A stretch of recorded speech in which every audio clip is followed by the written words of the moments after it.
Boa tarde, excelentíssimo ministro Luiz Roberto Barroso, relator da ADPF 709, excelentíssimo ministro Luiz Fux, presidente do Egrégio Supremo Tribunal Federal, na pessoa de quem cumprimento as senhoras ministras, os senhores ministros, representantes da Advocacia Geral da União, da Procuradoria-Geral da República, serventuárias e serventuários da Justiça e a todos e todas que nos acompanham.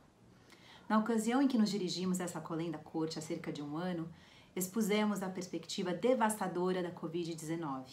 agravada pelas atividades ilícitas na mineração, desmatamento e extração de madeira realizadas por não-índios no interior das 7 terras indígenas. Passado esse tempo, senhoras e senhores ministros, a contaminação pela Covid-19 já é uma realidade devastadora. E claro, a preocupação com o contágio continua. Não é, contudo, a única ameaça que esses povos enfrentam.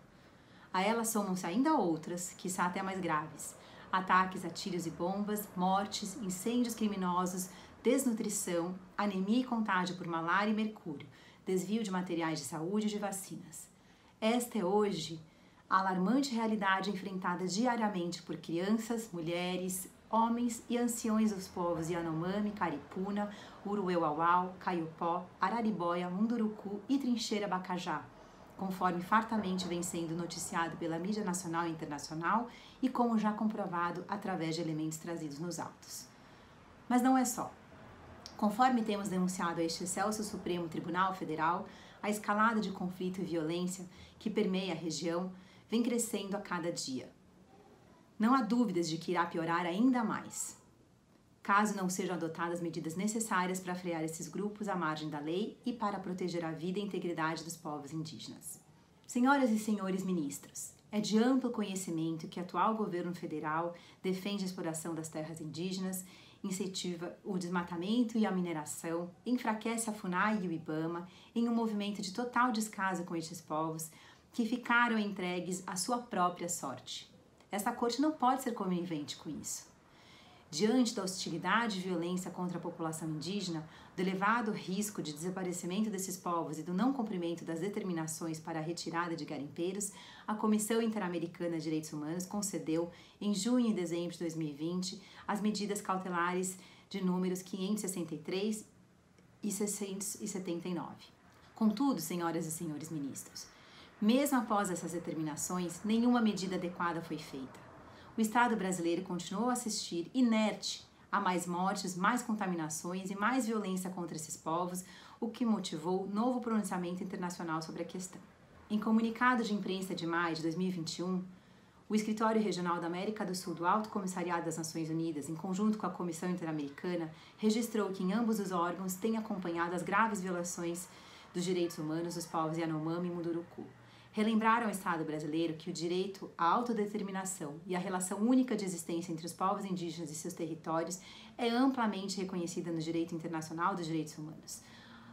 A teor da Convenção Americana de Direitos Humanos, a Convenção 169 da OIT e as declarações da Organização das Nações Unidas e da Organização dos Estados Americanos sobre os direitos dos povos indígenas. A manifestação dos órgãos internacionais deixa evidente que a omissão do poder público implica não só no descumprimento de importantes preceitos fundamentais de nosso ordenamento jurídico,